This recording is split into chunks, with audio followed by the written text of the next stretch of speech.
Tu m'as demandé dernièrement, mon bien-aimé Fabius, s'il est permis ou non de fuir pendant la persécution parce qu'il se préparait je ne sais quel événement. J'ai écrit quelques mots sur cette matière en tenant compte du temps et du lieu et à la sollicitation de certaines personnes. J'ai emporté avec moi cette ébauche, d'ailleurs fort incomplète, pour la remanier ici avec plus de force et de développement puisque tu le désires et que d'ailleurs les circonstances paraissent le réclamer. Plus les persécutions sont fréquentes, plus il est à propos d'examiner comment la foi doit les accueillir.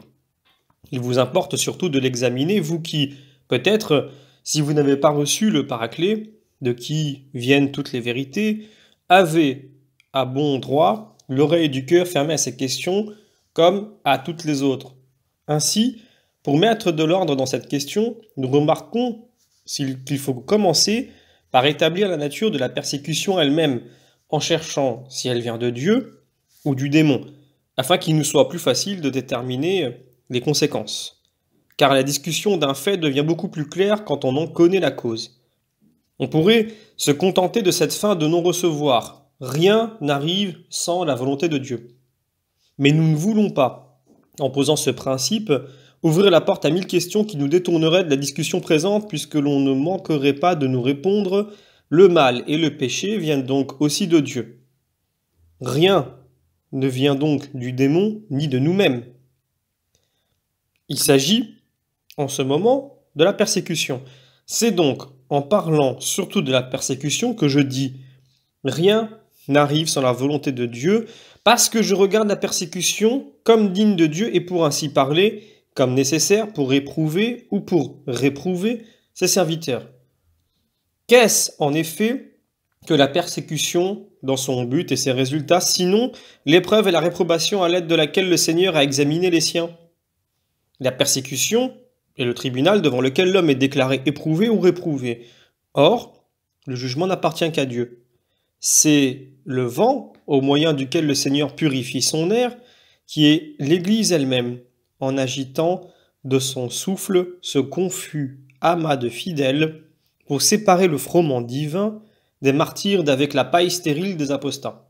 C'est encore l'échelle que Jacob vit en songe, pour laquelle les uns montaient au ciel, tandis que les autres descendaient vers la terre. Il faut donc regarder la persécution comme une arène. Qui invite au combat, sinon celui qui promet la couronne et les récompenses? Tu lis dans l'Apocalypse la proclamation qui nous appelle au combat.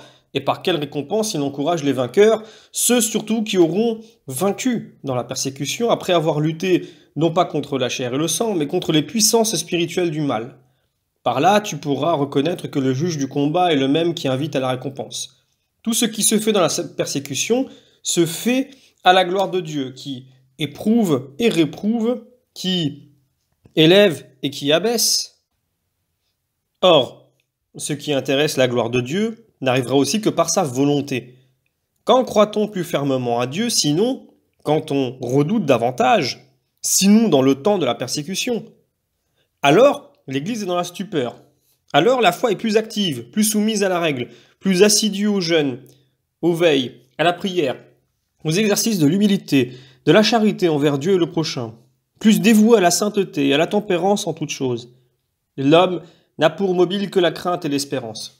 Il n'est donc pas permis d'attribuer au démon un événement qui a pour conséquence de purifier les serviteurs de Dieu. Alors, l'iniquité ne vient pas de Dieu, me direz-vous peut-être, mais du démon. Or, la persécution est une criante iniquité. Quelle iniquité plus criante que de traiter comme les plus vils criminels les pontifes du Dieu véritable, les adorateurs de la vérité par excellence? La persécution, par conséquent, ne semble pouvoir venir que du démon, père de l'iniquité, dont se forme la persécution. Alors la réponse.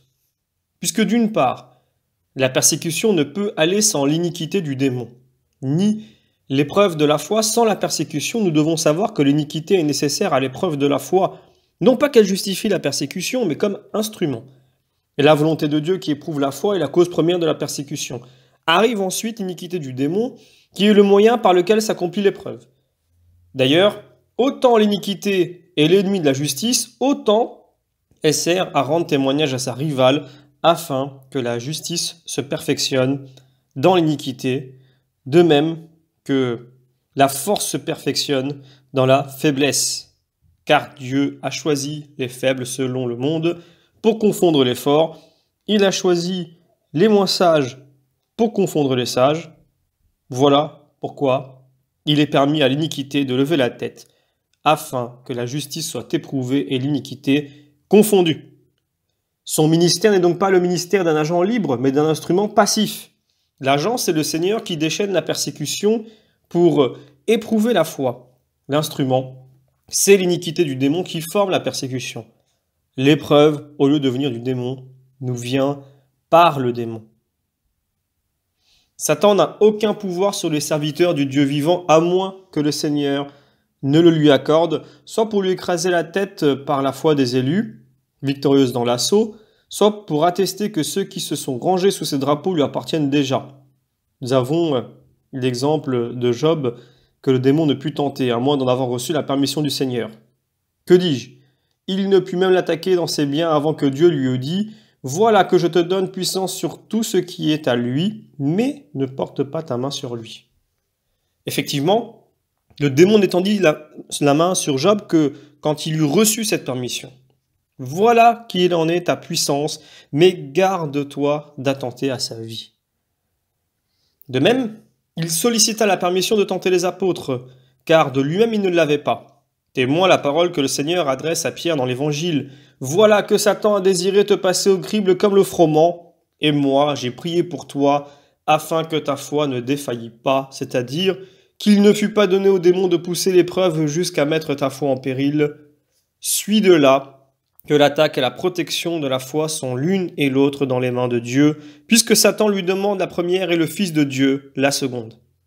D'ailleurs, le Fils de Dieu, ayant en sa puissance la protection de la foi qu'il a demandé à son Père, de qui il a reçu toute puissance dans le ciel et sur la terre, comment le démon aurait-il en lui la faculté d'attaquer la foi? Lorsque dans l'oraison dominicale, code abrégé de la loi, nous disons au Père « Ne nous induisez point en tentation », et quelle est la tentation comparable à celle de la persécution? Nous déclarons solennellement que la tentation vient de celui auquel nous demandons de nous en préserver. Voilà pourquoi nous ajoutons « Mais délivre-nous du mal ». Qu'est-ce à dire? Ne nous abandonnez point à la tentation en nous livrant à l'esprit du mal. C'est nous arracher aux mains de Satan que de ne pas nous livrer à ces tentations.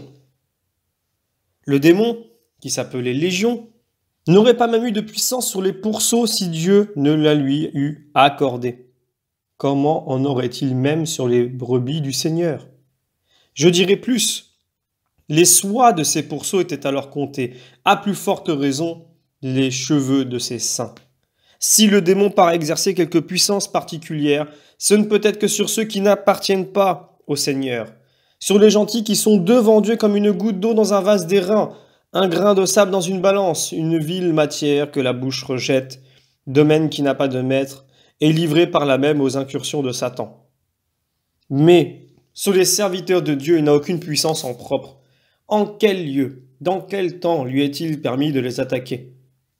L'Écriture sainte nous le montre par plus d'un exemple. Le droit de les tenter lui est accordé par intervalle pour éprouver les justes, soit que Dieu devance ou écoute ses sollicitations, comme dans les exemples précédents.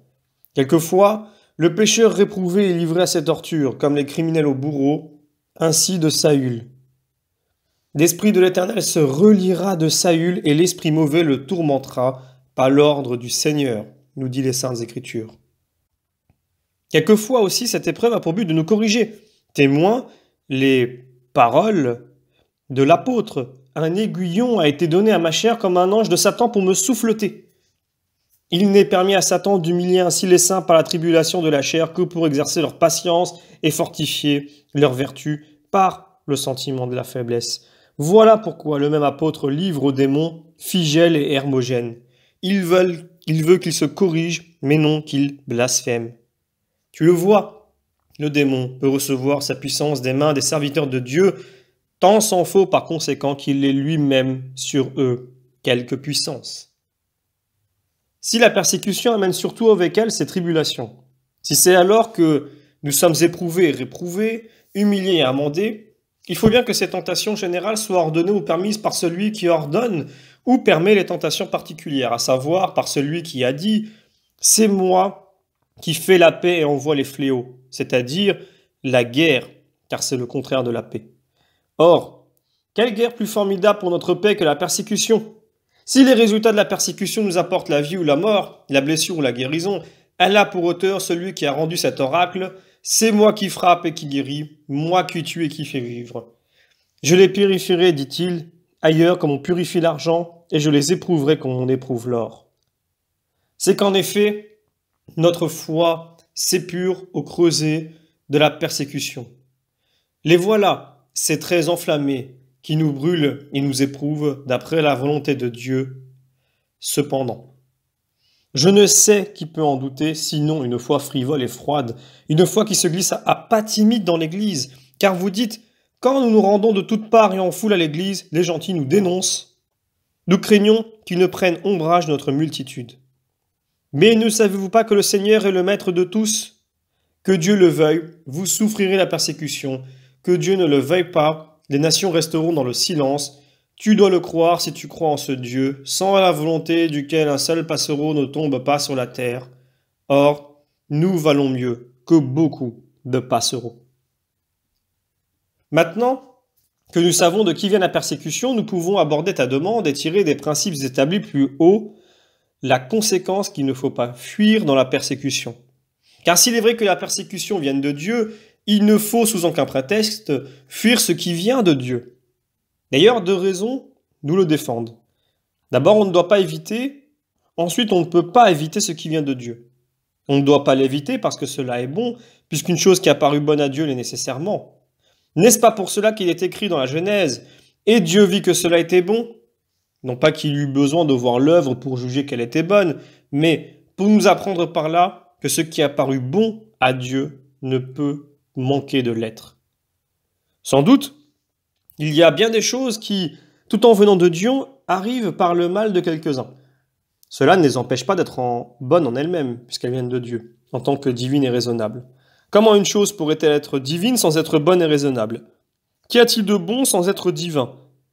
Qu'importe le jugement de chacun. Le jugement de l'homme n'est pas antérieur à l'essence de la vérité, mais l'essence de la vérité au jugement de l'homme. L'essence est quelque chose d'absolu, d'immuable, qui, imposant sa loi à l'opinion, veut que l'on estime l'essence de ce qu'elle est véritablement. Si tout ce qui vient de Dieu est bon dans son essence, car rien ne peut venir de lui qui ne soit bon, parce que chez lui tout est raisonnable et divin, si d'autre part, c'est la même chose au jugement de l'homme, mauvaise, sachons-le, l'essence est immuable, mais notre jugement faillible. La chasteté, la vérité, la justice, qui déplaisent au plus grand nombre, sont essentiellement bonnes.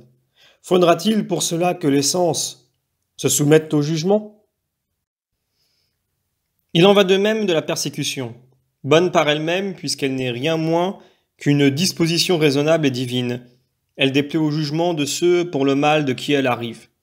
Tu le vois néanmoins, ce prétendu mal s'accorde toujours avec la sagesse de Dieu. Soit que la persécution jette le chrétien hors des voies du salut, soit qu'elle tourne à son profit et à sa gloire. À moins de soutenir que le Seigneur condamne ou sauve sans raison, qui pourra donc appeler du nom de mal la persécution qui, dans les mains de la sagesse divine, tourne au profit du bien, même par le mal qu'elle fait? À quelque titre que la persécution soit bonne, puisque son essence nous est connue, nous avons le droit d'affirmer qu'il ne faut pas fuir ce qui est bon, parce que c'est un péché de fuir ce qui est bon, surtout ce que Dieu a estimé bon. Nous ajoutons d'ailleurs qu'il est impossible de l'éviter, parce que c'est Dieu qui l'envoie, et qu'on ne peut se soustraire à sa volonté. Ainsi, ceux qui veulent fuir ou reprochent à Dieu le mal, s'ils fuient la persécution comme un mal, car on ne se dérobe point à une chose avantageuse, ou bien ils se croient plus forts que Dieu, puisqu'ils s'imaginent qu'ils pourront échapper, si Dieu veut qu'il arrive quelque chose de semblable. Tu me dis, je fuis autant qu'il est en moi, de peur de me perdre si je renie ma foi, à Dieu de me ramener au milieu des persécuteurs que j'ai fuis, si telle est sa volonté. Alors réponds-moi d'abord, es-tu certain ou non que tu renieras ta foi en ne fuyant pas? Si tu en es certain, tu l'as déjà reniée. Parce que conjecturer que tu la renieras, c'est avoir pris l'engagement de ce qui établit tes conjectures, et alors tu fuis vainement pour ne point apostasier, puisque ton apostasie est consommée, si tu dois apostasier. Si au contraire tu n'en es pas sûr, pourquoi, entre deux chances également incertaines, ne pas espérer que tu auras la force de confesser ta foi, admettant la possibilité de ton salut pour ne pas fuir, de même que tu admets la possibilité de l'apostasie pour prendre la fuite? La victoire ou la défaite sont tout entières entre nos mains ou tout entières dans les mains de Dieu. Si la confession ou l'apostasie dépend de nous, pourquoi n'embrasserions-nous pas l'espérance la meilleure, c'est-à-dire que nous confesserons courageusement, à moins que tu ne veuilles bien confesser, mais sans souffrir? Or, ne pas confesser hautement, c'est renier. Si au contraire tout est entre les mains de Dieu, pourquoi n'abandonnons-nous pas le tout à sa volonté en reconnaissant la vertu et la puissance de celui qui peut également ou ramener le fugitif en face des persécuteurs ou couvrir du voile de sa protection ceux qui n'ont pas fui, que dis-je, ceux qui continuent de se montrer au milieu du peuple? Étrange conduite vraiment. S'agit-il de fuir? Tu rends hommage à Dieu en reconnaissant que tout fugitif que tu es, il peut te ramener au milieu des persécuteurs. Mais s'agit-il de lui rendre publiquement témoignage? Tu l'insultes en désespérant de l'efficacité de sa protection. Pourquoi, armé de fermeté et de confiance en Dieu, ne dis-tu pas: pour moi, je fais mon devoir, je reste à mon poste. Dieu saura bien me protéger s'il le veut. Oui, tel est notre devoir, rester en nous remettant à la volonté de Dieu plutôt que de fuir en nous confiant à la nôtre.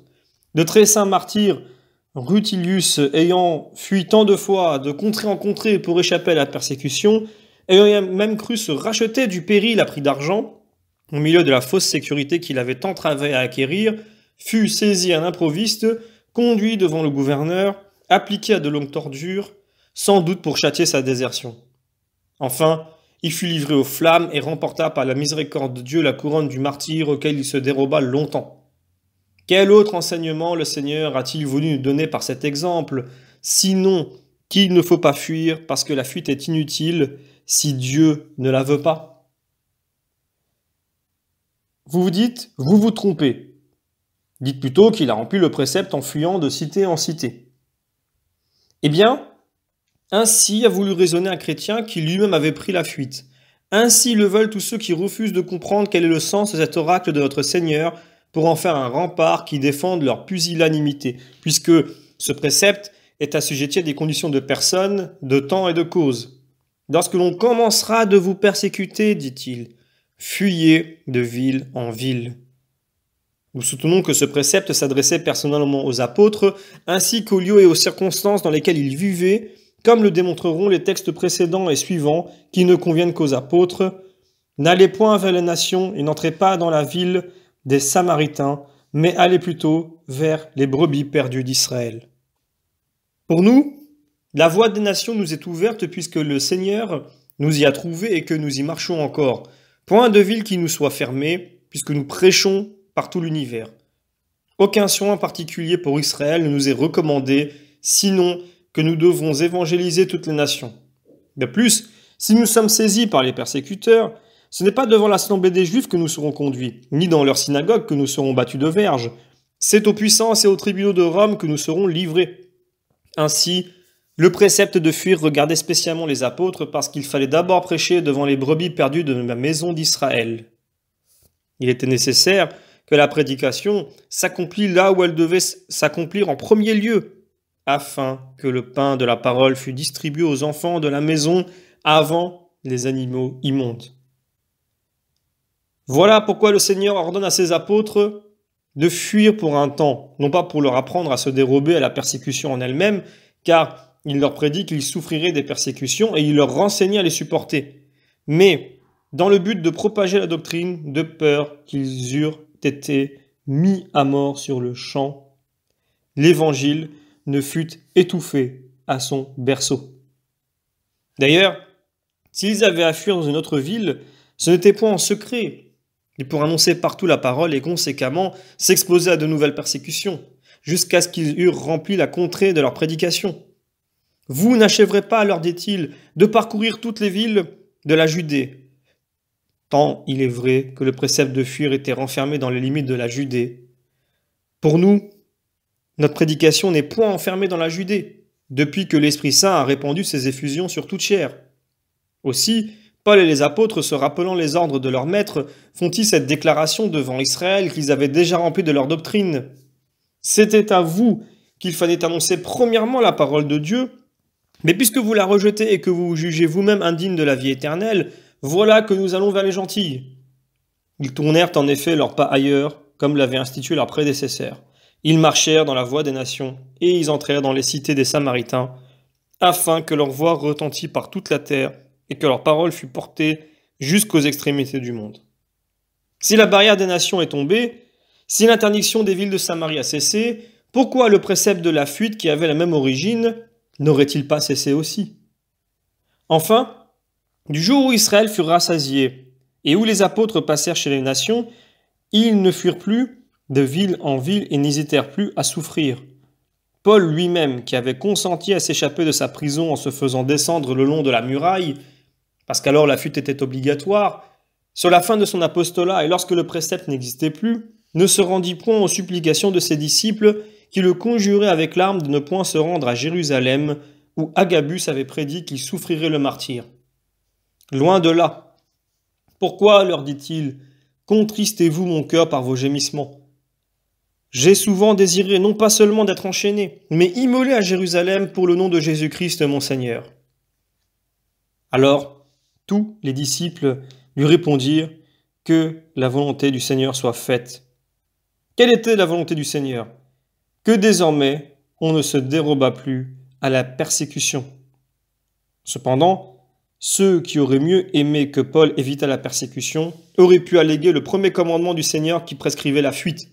Conséquemment, le précepte de fuir, temporaire sous les apôtres, ainsi que plusieurs autres de même nature, ne peut subsister pour nous, puisqu'il avait déjà cessé parmi nos docteurs, quoiqu'il n'eût pas été donné véritablement pour eux, ou bien, si le Seigneur a voulu qu'il demeurât toujours en vigueur, les apôtres ont failli, puisqu'ils n'ont pas continué de fuir jusqu'à la fin.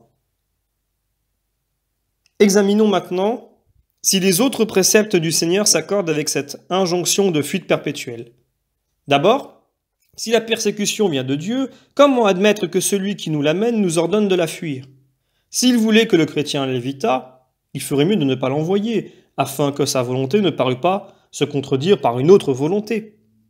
Ou il veut que nous souffrions l'épreuve, ou il veut que nous la fuyions. Si nous la fuyons, comment la souffrir? Si nous la souffrons, comment la fuir? Quelle choquante contradiction dans celui qui nous ordonne de fuir et nous invite à la souffrance, qui est le contraire de la fuite. Quiconque m'avouera devant les hommes, moi aussi je l'avouerai devant mon Père. Comment l'avouer en le fuyant? Comment fuir en l'avouant? Celui qui me renonce devant les hommes, moi aussi je le renoncerai devant mon Père. Si je me dérobe au martyre, c'est que je rougis d'avouer mon maître. Heureux, dit-il, ailleurs, ceux qui auront souffert la persécution à cause de moi. Malheureux, par conséquent, ceux qui en fuyant n'auront point obéi au précepte. Celui qui persévérera jusqu'à la fin sera sauvé. Comment peux-tu m'ordonner à la fois de fuir et de persévérer jusqu'à la fin? Une pareille contradiction répugne à la sagesse divine. Donc, encore un coup, le précepte de la fuite avait alors son but, comme nous l'avons démontré. Mais Dieu, nous dit-on, prenant en pitié la faiblesse de quelques-uns, en vertu de sa compassion néanmoins, a ouvert la fuite comme un port de salut. Alors, Dieu, sans doute, n'était pas capable de protéger pendant la persécution ceux dont il connaissait la faiblesse sans le secours d'une fuite si honteuse, indigne manœuvre des esclaves. Non. Le Seigneur, au lieu d'encourager les faibles, les répudie toujours, en leur apprenant avant tout qu'il ne faut pas fuir les persécuteurs, ou plutôt qu'il ne faut pas les redouter. Ne craignant point ceux qui tuent le corps et ne peuvent tuer l'âme, mais plutôt craignez celui qui peut précipiter l'âme et le corps dans l'enfer. Ensuite, que dit-il à la pusillanimité? Celui qui estime sa vie plus que moi n'est pas digne de moi, celui qui ne porte pas sa croix et ne me suit pas ne peut être mon disciple. Enfin, dans l'Apocalypse, il est si loin de permettre la fuite à la faiblesse qu'il lui réserve une place dans l'étang de soufre et de feu qui est la seconde mort. Le Christ lui-même a fui plus d'une fois la violence, mais par la même raison qu'il prescrivit aux apôtres de fuir jusqu'à ce qu'il eût rempli sa mission. Ce grand œuvre, une fois achevé, non seulement il demeura ferme, non seulement il ne demanda point à son Père le secours de ses anges et de ses légions, mais il blâma Pierre d'avoir tiré le glaive. Sans doute il avoua que son âme était triste jusqu'à la mort et que sa chair était faible, pour apprendre d'abord par la tristesse de son âme et la faiblesse de sa chair, qu'il réunissait dans sa personne les deux substances humaines, afin que l'on ne supposât pas, comme l'ont fait quelques-uns de notre temps, que sa chair ou que son âme était différente de la nôtre. Ensuite, pour nous montrer, après avoir déclaré la nature de ces substances, que sans l'esprit elles sont impuissantes par elles-mêmes. Voilà pourquoi il ajoute « L'esprit est prompt, afin qu'au souvenir de ces deux substances, tu reconnaisses que tu portes en toi-même la force de l'esprit aussi bien que l'infirmité de la chair, et que tu saches par là en vertu de quel principe tu dois agir et qui doit commander, c'est-à-dire le plus fort au plus faible, au lieu de prétexter, comme tu le fais dans ce moment, l'infirmité de la chair en dissimulant à dessein la force de l'esprit. » Le Christ lui-même demanda à son Père d'éloigner de lui, si cela était possible, le calice de sa passion. Eh bien, demande-le toi aussi, mais en demeurant comme lui, mais en te bornant à demander, mais en ajoutant avec lui que votre volonté soit faite et non la mienne. Or, si tu fuis, comment le demanderas-tu, puisque tu prends sur toi d'éloigner le calice d'amertume, faisant la propre volonté, ta propre volonté, mais non celle de ton Père? Les apôtres ont tout enseigné, tout évangélisé conformément à la doctrine de Dieu. Où trouves-tu qu'ils aient établi le précepte de fuir de ville en ville? Assurément, ils ne pouvaient imposer obligation de fuir, si contraire à leur propre exemple, eux qui du fond des cachots et des îles où les avait relégués la persécution, non pas pour avoir fui, mais pour avoir confessé le Seigneur, écrivez aux églises. Paul ordonne de soutenir les faibles, bien entendu qu'ils ne fuyaient pas. Comment aurait-on pu soutenir des absents? S'il dit qu'il faut soutenir par la patience ceux qui ont failli par la faiblesse de leur foi, consoler les pusillanimes, ce n'est pas les engager à fuir. Quand il nous recommande de ne pas donner entrée aux démons, il ne nous donne pas conseil de fuir, mais il nous apprend à modérer la colère. S'il dit qu'il faut racheter le temps parce que les jours sont mauvais, c'est par la sagesse de notre vie et non par la fuite qu'il veut que nous mettions le temps à profit. D'ailleurs, celui qui nous ordonne de briller comme des enfants de lumière ne nous ordonne pas de nous cacher comme des enfants de ténèbres. Et il nous prescrit de rester inébranlables. Est-ce pour fuir? De ceindre nos reins? Est-ce pour tourner le dos à l'évangile ou pour aller à sa rencontre? Il nous parle aussi d'armes qui ne seraient pas nécessaires à des fugitifs et parmi elles d'un bouclier pour repousser les traits du démon en lui résistant sans aucun doute et en soutenant tous ses assauts. Jean nous ordonne de livrer notre vie pour nos frères, à plus forte raison pour le Seigneur. Ce sacrifice ne peut s'accomplir en fuyant. Enfin, se souvenant de son apocalypse dans lequel il avait entendu la sentence prononcée contre les pusillanimes, il nous avertit dans le même sens que la crainte sera réprouvée. La crainte, dit-il, n'est pas où est l'amour, mais l'amour parfait chasse la crainte, car la crainte aura pour supplice les temps de feu. Celui qui craint n'est point parfait dans l'amour, c'est-à-dire dans l'amour de Dieu. Or, qui fuira sinon celui qui craint? Qui craindra sinon celui qui n'a point aimé? Mais si vous interrogez l'esprit, quel langage est plus agréable à l'esprit que celui-là? En effet, ce n'est pas à la fuite mais au martyre, ou peu s'en faut, qu'il nous exhorte si nous voulons être admis au nombre des siens. Il est bon, dit-il, que vous soyez exposés au regard des hommes. Celui qui n'est pas exposé au regard des hommes est exposé au regard de Dieu. Ne rougissez pas lorsque la justice humaine vous traduit devant elle. Et de quoi rougiriez-vous? Vous recueillez la louange. L'empire de Dieu s'établit pendant que les hommes vous regardent. De même, ailleurs, ne demandez pas à mourir dans vos lits, dans des fièvres aiguës ou des maladies de langueur, mais plutôt dans les tortures du martyr afin de glorifier celui qui a souffert pour vous. Mais, oubliant toutes les exhortations divines, quelques-uns aiment mieux appliquer ce vers grec d'une sagesse toute mondaine.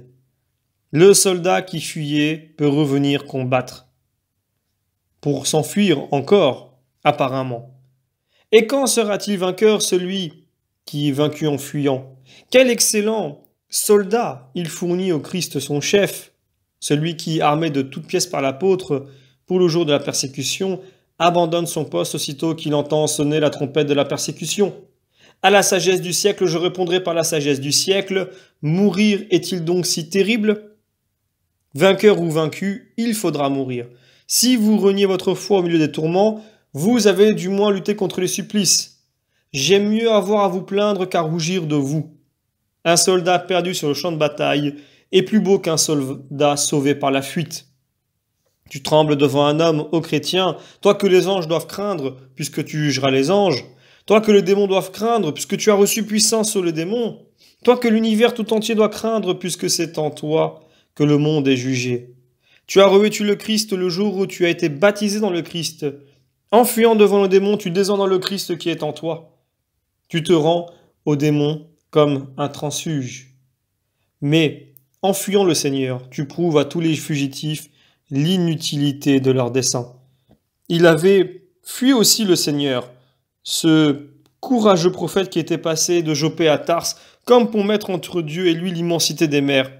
Mais je le retrouve, je ne dirai pas dans les flots, ni sur la terre, mais dans les flancs d'un animal, où il resta 3 jours sans pouvoir mourir, ni par là même échapper à Dieu. Qu'il est bien meilleur serviteur de Dieu, celui qui, soit que l'ennemi de Dieu menace, ne prend pas la fuite devant lui, mais le méprise, en se confiant dans la protection de Dieu, soit qu'il redoute le Seigneur, n'en est que plus résolu à demeurer sous ses yeux en se disant à lui-même « Le Seigneur existe, il est puissant, tout l'univers est à lui, en quelque lieu que je sois, n'importe, je suis sous sa main.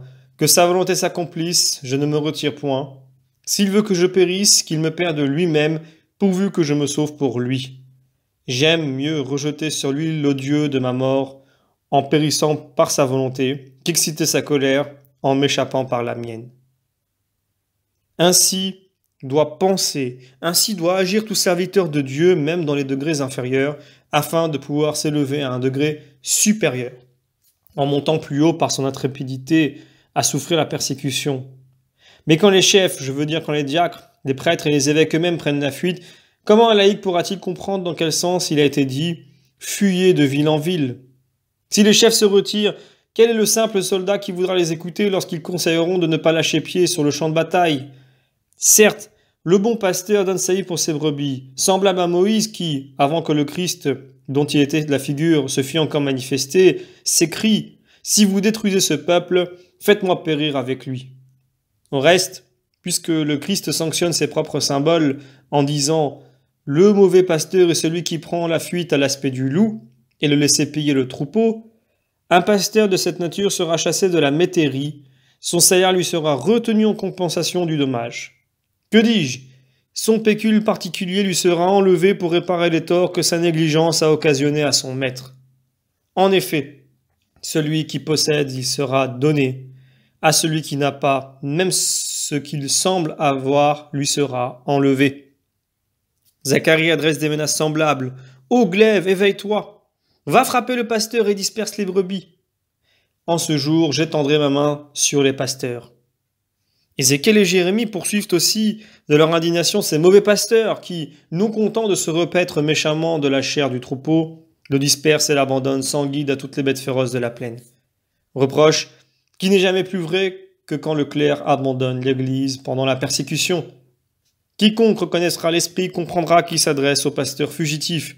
Or, s'il n'est pas convenable, que dis-je, s'il n'est pas permis à ceux qui gardent le troupeau de prendre la fuite à l'approche du loup, car l'esprit a déclaré mauvais et par conséquent a condamné un pareil pasteur, or tout ce qu'il condamne est illicite, il suit de là que les préposés de l'Église ne doivent pas fuir pendant la persécution. D'ailleurs, si le troupeau avait le droit de se disperser, il ne serait pas raisonnable d'exiger que le chef du troupeau demeurât, puisqu'il demeurerait inutilement pour défendre un troupeau qui n'aurait pas besoin de défense par la permission qu'il a eue de fuir. Quant à ce qui concerne ta demande, mon frère bien-aimé, tu as notre réponse à notre exhortation. Mais quiconque examine s'il faut fuir la persécution doit nécessairement résoudre la question qui en dérive. S'il n'est pas permis de fuir la persécution, peut-on du moins s'en racheter à prix d'argent? Je répondrai moi-même à cette difficulté en commençant par établir qu'il ne faut pas plus se racheter de la persécution que fuir devant elle. Il n'y a ici de différence que l'argent. Si la fuite est une sorte de rachat gratuit, Le rachat à prix d'argent est une sorte de fuite. Assurément, c'est la pusillanimité qui inspire ce subterfuge. Tu te rachètes de ce que tu redoutes, donc tu fuis. Ton pied est resté immobile, mais tu cours dans la personne de ton or. En 2 mots, par là même que tu es resté à prix d'argent, ta fuite est réelle, mais racheter à prix d'argent ton corps et ton âme que le Seigneur a racheté au prix de son sang, quelle lâcheté indigne de Dieu! Quelle contradiction avec les plans de celui qui, pour toi, n'a pas épargné son propre fils afin qu'il devînt anathème pour nous, parce qu'il avait dit d'avance, maudit celui qui est suspendu au bois, de celui qui fut conduit à la mort comme une victime, qui n'ouvrit pas plus la bouche qu'une brebis sous la main qui l'attend, qui abandonna ses épaules à la flagellation et ses joues au soufflet, qui ne détourna point son visage de l'ignominie des crachats, qui fut confondu avec les plus vils criminels et enfin livré à la mort et à la mort de la croix. Tout cela pour nous racheter de nos péchés. Le soleil a été éclipsé par l'éclat de notre rédemption. Notre émancipation a vaincu l'enfer lui-même et notre affranchissement nous a ouvert les cieux. Des portes éternelles se sont levées pour laisser entrer le roi de gloire, le Seigneur des vertus, qui venait de racheter l'homme du monde et de l'enfer pour le replacer dans les cieux. Quel est donc le rebelle qui lutte contre lui? Que dis-je? Qu'il insulte et souille misérablement ce qu'il acheta si cher, c'est-à-dire avec le sang le plus précieux. Fuis! Fuis plutôt que d'avoir de toi des sentiments si bas que de payer à vil prix l'homme qui a coûté si cher au Seigneur.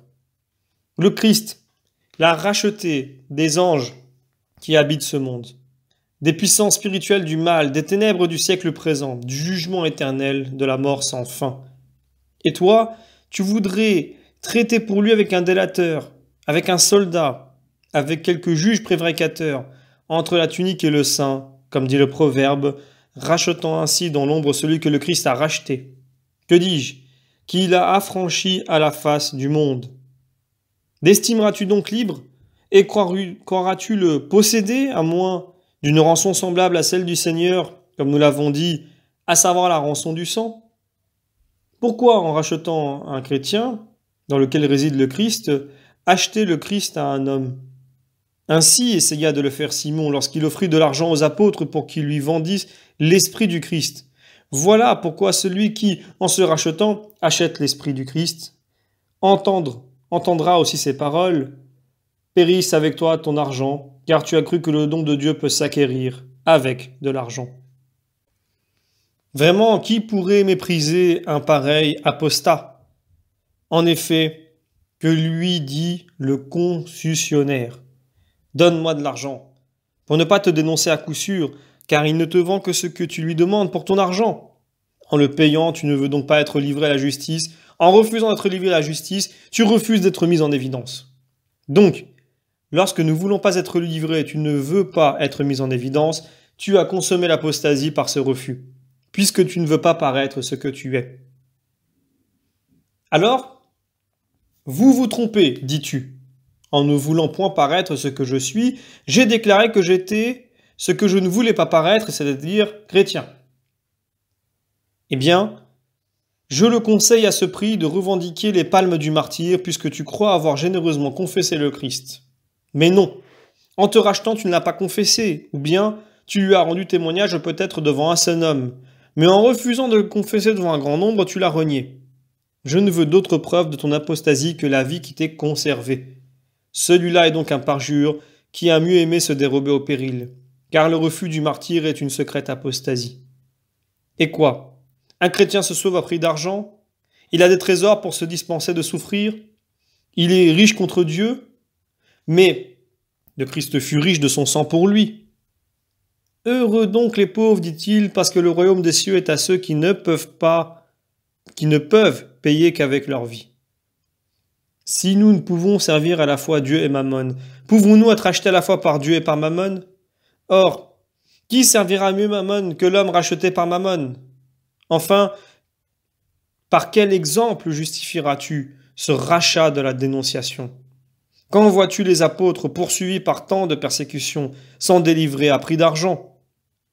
L'argent, néanmoins, ne leur manquait pas. On déposait à le pied le prix de ces terres. Des chrétiens opulents, hommes ou femmes, mettaient entre leurs mains des trésors ou les aidaient dans leurs nécessités. À quelle époque Onésiphore, Aquila ou Étienne leur offrirent-ils jamais une pareille ressource dans les temps de persécution? Lorsque Félix espérait que les disciples de Paul lui donneraient de l'argent pour leur maître, lorsque ce gouverneur en avait même glissé quelques mots à l'apôtre, Paul ne donna pas une obole pour soi-même, pas plus que ses disciples pour lui. Ces mêmes disciples qui, le conjurant avec l'arme de ne point se rendre à Jérusalem et de se dérober au supplice qui lui était annoncé, finissent par lui dire que la volonté de Dieu soit faite. Quelle était cette volonté?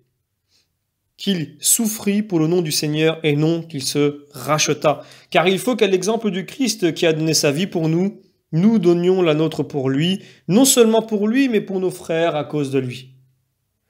Par cet enseignement, Jean ne nous dit pas « tu paieras pour tes frères », mais « tu mourras pour eux ». Que t'importe pourquoi tu ne dois ni acheter ni racheter un chrétien? Telle est la volonté de Dieu. Regarde la disposition des royaumes et des empires établie par Dieu dans les mains duquel sont les cœurs des rois. Que de ressources pour alimenter tous les jours le trésor public, des impôts, des cotisations, des douanes. Jamais ils n'ont songé à exiger des chrétiens une rançon ni à imposer leur foi, quoique l'on pût lever les sommes immenses sur une si grande multitude qui n'est un secret pour personne. Rachetés au prix du sang, enrichis au prix du sang, nous ne devons aucune contribution pour notre tête, parce que notre tête c'est le Christ. Il ne convient pas que le Christ soit acheté à prix d'argent. Comment les martyrs pourraient-ils se consommer pour rendre gloire à Dieu si nous pouvions acheter avec un peu d'or l'autorisation d'être chrétiens? Marchander sa foi, c'est donc se révolter contre la volonté de Dieu. Puisque César n'a jamais frappé et n'a jamais pu frapper d'un impôt le titre de chrétien. À l'approche de l'Antéchrist, qui a soif de notre sang et non pas de nos trésors, comment vient-on alléguer qu'il y a un commandement ainsi conçu? Rendez à César ce qui est à César. C'est un satellite, un délateur, un ennemi particulier qui veut m'arracher de l'argent sans rien exiger pour César. Il y a mieux, en désobéissant à César, puisqu'il renvoie à prix d'argent un chrétien coupable aux yeux de la loi humaine. Bien différent est le denier que je dois à César, le denier qui lui appartient, le denier dont il s'agissait alors, que lui devaient alors des tributaires que ne lui doivent plus des hommes libres.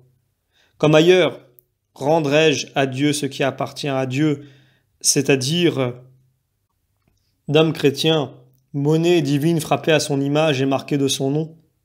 Si je dois un tribut à César, ne dois-je pas aussi à mon maître, qui est dans les cieux, le tribut de mon sang, en échange de celui que son fils versa pour moi? Que si d'une part je dois à Dieu le sacrifice de l'homme, et jusqu'à la dernière goutte de mon sang, que si de l'autre l'heure est arrivée de payer à Dieu la dette qu'il réclame, n'est-ce pas frustrer Dieu lui-même que de décliner l'acquittement de ma dette? En vérité, j'ai bien observé le précepte en rendant à César ce qui est à César, mais en refusant à Dieu ce qui est à Dieu. Mais je donnerai à quiconque me demande. Oui, à titre d'aumône, mais non d'exaction. À quiconque demande, est-il dit. Or, extorquer n'est pas demander. Celui qui me menace, s'il ne reçoit rien, au lieu de me demander, m'arrache. Il n'attend pas une aumône, celui qui vient non pour se faire plaindre, mais pour se faire craindre.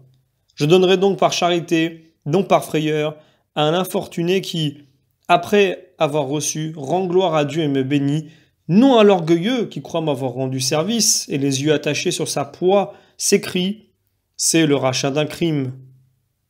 Je nourrirai même mon ennemi. Mais il y a des ennemis à d'autres titres. Paul n'a pas dit le traître, le concussionnaire, le persécuteur. Que de charbon en effet j'amasse sur sa tête en refusant de pactiser avec lui. Je sais bien qu'il est écrit « Si quelqu'un vous prend votre tunique, abandonnez-lui encore votre manteau. » Mais il est question du spoliateur qui convoite mon bien et non du persécuteur qui s'attaque à ma foi. J'abandonnerai jusqu'à mon manteau à qui il ne me menace pas d'une dénonciation. Me menace-t-il, je lui reprendrai même la tunique que je lui ai abandonnée. Les commandements du Seigneur, au lieu de s'étendre à l'infini et à toute chose, ont leurs motifs, leurs règles et leurs limites. Ainsi celui qui a dit « Donnez à qui vous demande » refuse un signe à ceux qui lui en demandaient. Autrement, si tu crois qu'il faille donner indistinctement à tous ceux qui demandent, il faudra, ce me semble, que tu donnes aux malades que travaille la fièvre, je ne dis pas seulement du vin, mais du poison, et à l'homme qui désire la mort, une épée.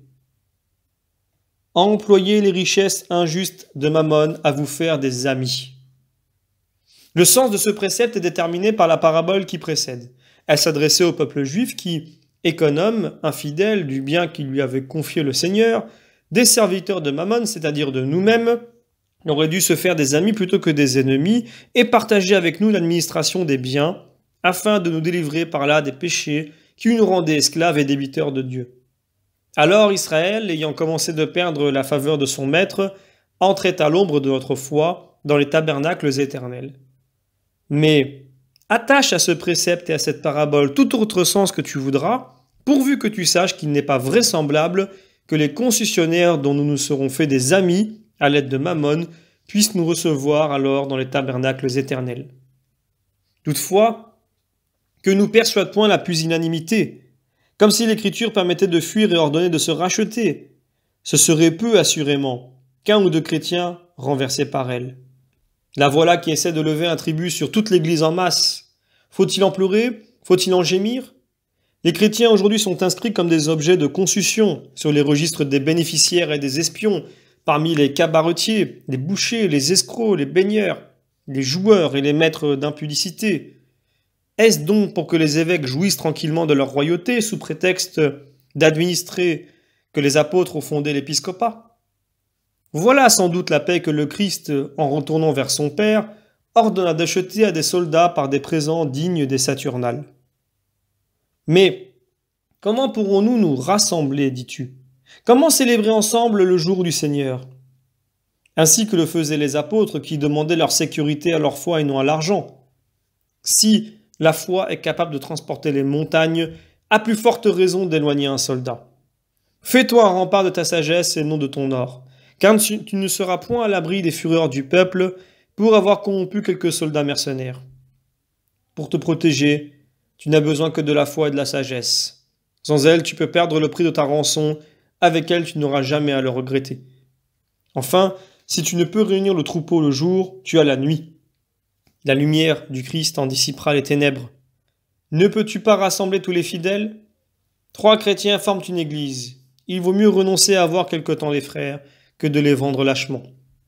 Conserve au Christ son épouse immaculée. Personne ne doit trafiquer de sa pureté. Ce langage, mon frère, te paraîtra dur, intolérable peut-être, mais souviens-toi qu'il est écrit que celui qui entend entende, c'est-à-dire que celui qui ne comprend pas se retire. Celui qui craint de souffrir ne peut être le disciple de celui qui a souffert, mais celui qui ne craint pas de souffrir sera parfait dans l'amour en ce même Dieu. Car l'amour parfait chasse la crainte. Voilà pourquoi il y en a beaucoup d'appelés, mais peu d'élus. On ne cherche pas celui qui veut suivre la voie large, mais celui qui marche dans la voie étroite. Voilà pourquoi encore il faut recevoir nécessairement le paraclet, principe de toute vérité et de toute force. Quiconque l'a reçu ne songe ni à fuir la persécution, ni à s'en racheter à prix d'argent. Il porte au-dedans de soi-même celui qui nous soutiendra, prêt à répondre pour nous, comme aussi à nous fortifier dans les tourments.